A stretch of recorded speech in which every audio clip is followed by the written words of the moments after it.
పవన్ కళ్యాణ్ ఒక బాధ్యతాయుతమైనటువంటి పాత్ర పోషించారు.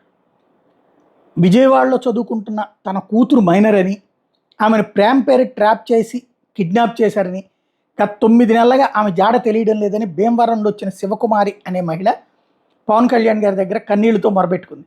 వెంటనే ఆయన మాచవరం పోలీస్ స్టేషన్లో దీని మీద ఎక్కడ ఫిర్యాదు చేశారంటే మాచవరం పోలీస్ స్టేషన్లో కంప్లైంట్ చేశామని చెప్పారు. అయితే పోలీసులకి తమ కుమార్తె ఎక్కడుందో తెలుసు, అయినా మాకు బిడ్డను అప్పగించట్లేదు అని చెప్పి చెప్పుకొచ్చారు.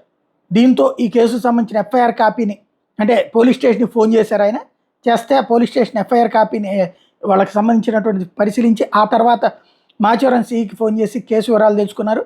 దీని మీద చర్యలకు ఆదేశించారు. వెంట పార్టీ నాయకుల్ని బాధితుల్ని పార్టీ ఆఫీస్ వాహనంలోనే ఏర్పాటు చేసి పంపించారు. తద్వారా ఒక కీలకమైనటువంటి బాధ్యతాయుతమైనటువంటి పాత్ర పోషించారు ఆయన. ఏదైతే ప్రజలు కోరుకునేట్టున్నది అదే వేగంగా స్పందించాలి అన్నటువంటిది. వైసీపీ సర్కార్ హయాంలో ఏదైతే లోపించిందో దాన్ని చేసి చూపించడం అన్నటువంటి ప్రస్తుతం చేస్తున్నటువంటి అంశం. అందులో భాగంగా జరిగినటువంటిది. పవన్ కళ్యాణ్ స్పందనతో ఆ కుటుంబం, ఆ మహిళ సంతోషపడింది. అదే సందర్భంలో ఇదంతా కూడా వైరల్ అవుతుంది.